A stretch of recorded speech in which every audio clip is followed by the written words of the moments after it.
Let's go back to July 3rd, 1988. We're in the Persian Gulf. A U.S. Navy cruiser, one of the most advanced warships in the world, fires 2 missiles. Its target? A civilian passenger jet. It's an event that sounds almost impossible, but it happened. So that's the big question, right? How does a billion-dollar warship, packed with the absolute best radar technology of its time, make a mistake this catastrophic? That's exactly what we're going to unpack here. But before we get into the nuts and bolts of how this happened, we have to remember why it's so important. 290 people, passengers and crew on Iran Air Flight 655, including 66 children, lost their lives. The human cost was just staggering. Okay, so let's get into it. To even begin to understand how the crew of the USS Vincennes could misidentify an airliner, you first have to picture the scene. This wasn't a calm, quiet morning. They were already in the middle of a fight.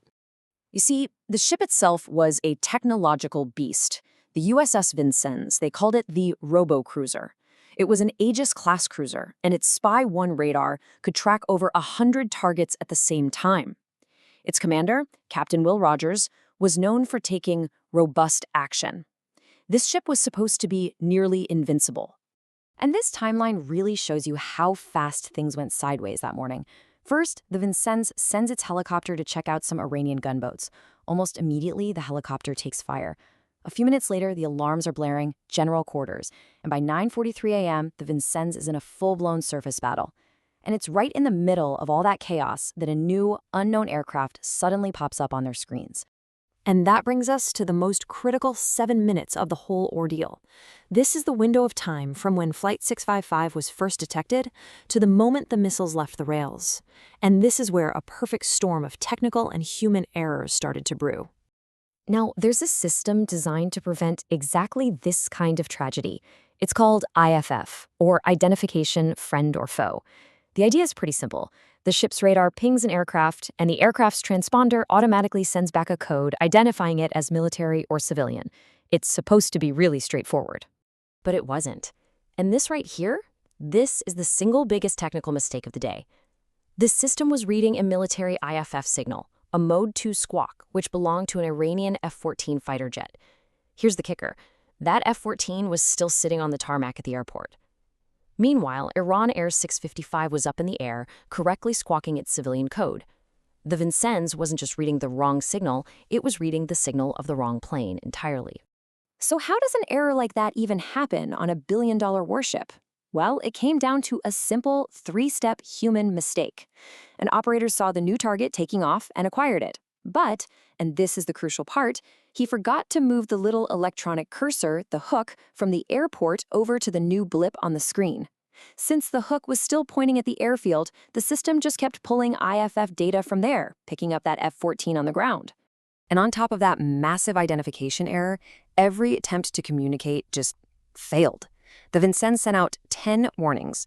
7 of them were on a military frequency that a civilian Airbus couldn't even pick up.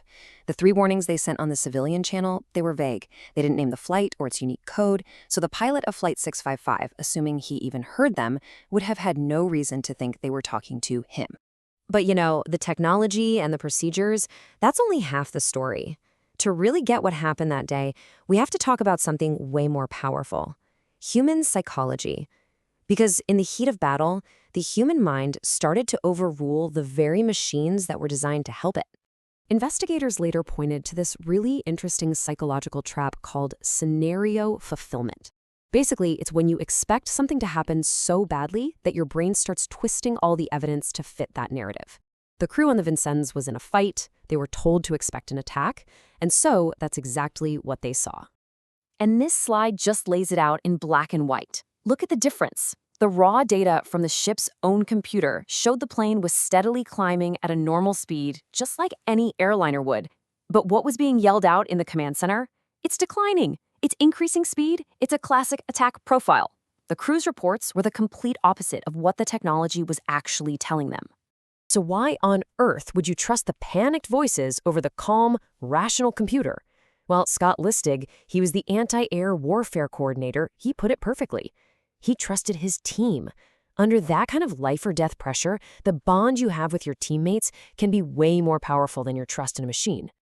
And for the guy who had to make the final call, Captain Rogers, the pressure was just immense. He later said, "Time is a demon here." He had just minutes, maybe even seconds, to decide whether to fire or risk his ship and his entire crew. You have to remember, another U.S. ship, the USS Stark, had been hit just a year before because it hesitated. But hold on, there is one more layer to this whole tragedy. For years, the official story was basically that this was a terrible mistake made in self-defense. But there was a huge piece of the puzzle missing, a fact that completely reframes the entire event. And that missing piece all comes down to this question. Why was the Vincennes even there? Why was this high-tech warship fighting a battle directly underneath a well-known international air corridor that civilian planes used every single day? Well, it turns out the initial U.S. government report, while very detailed, was missing one little thing, a map showing the ship's exact location. Investigative journalists saw that and thought, that's weird. So they started digging. And what they found was a bombshell. The USS Vincennes wasn't in international waters at all. In its aggressive chase of those small Iranian gunboats, it had actually crossed over into Iranian territorial waters. The ship's own actions put it directly in the flight path of Iran Air 655, setting the stage for disaster. So when you piece it all together, the downing of Flight 655 wasn't caused by just one thing going wrong. It was a terrifying chain reaction of technology, trust, and ultimately, tragedy. Let's just walk through that chain one last time. It started with aggressive positioning, which put the ship where it shouldn't have been. That led to the intense stress of active combat. Then, a simple but critical human error with the technology caused the misidentification. And finally, a powerful psychological bias made the crew see their worst fears come to life, even when the data said otherwise. Every single link in that chain had to be there for this to happen. And that leaves us with a question that feels more relevant today than ever. We can build these incredible billion-dollar machines that can do amazing things. But as our technology gets more and more powerful, how do we build systems that protect us from our own oldest, most basic human instincts, especially when we're under pressure?